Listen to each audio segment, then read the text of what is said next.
So Tran, let's talk about travelling with Parkinson's. Yes. I heard recently you went to Dublin and took a flight. How was that experience? It was very good. I booked my flights with Ryanair and they have an assistance programme which you can book also.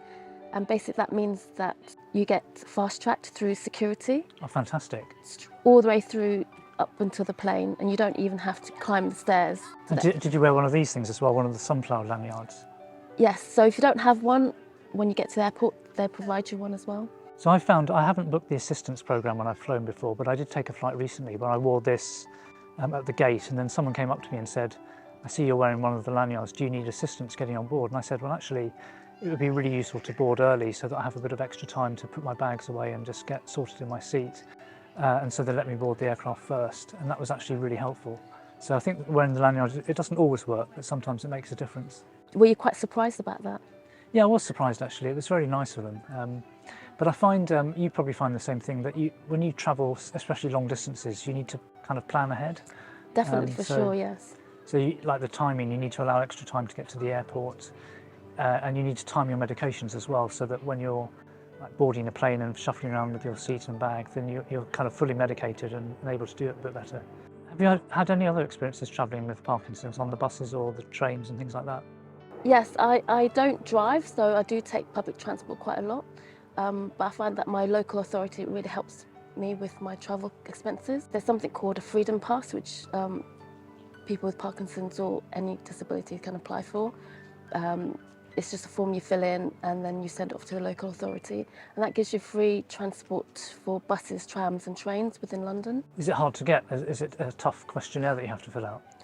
No, they just ask you about your mobility and how often you travel and doctors' contact details. So I still drive, and I think the good news is you can drive for quite a long time with Parkinson's. Okay. I think it's not that difficult to control the vehicle. But the one thing you have to watch out for is sleepiness and fatigue. You mustn't drive when you're feeling tired. No. And if you suffer from this sort of sudden bouts of heavy sleepiness during the daytime, then obviously that can get dangerous. So I think it's certainly possible to drive for a long time, but you just need to manage that around the fatigue.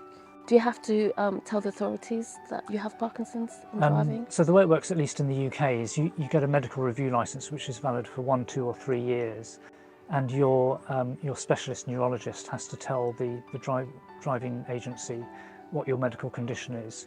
So you need to check in with your neurologist every now and then and just update them on how your driving is. But normally they sort of say it's okay and you can renew your licence. I get mine for 3 years at the moment, and I've had it renewed a couple of times. Okay, so someone who's newly diagnosed, they don't need to worry, they don't have to give up driving. They don't have to give up driving, but what they do have to do is declare their condition with the Driving Vehicle Licence Agency. Okay. They can still drive without a driving licence on a temporary basis as long as they have permission from their specialist, but they should get one of the medical review licences. It is their obligation to actually report the condition. Yeah, that's really good news because it helps with being independent, obviously. Yes. And getting out about and doing your tasks. And that's one thing that's really important for people with Parkinson's, is that feeling of independence, that they can still manage their own lives to some extent, at least for as long as possible. Sure. If you're interested in finding out more about Parkinson's, subscribe for a new video every Thursday.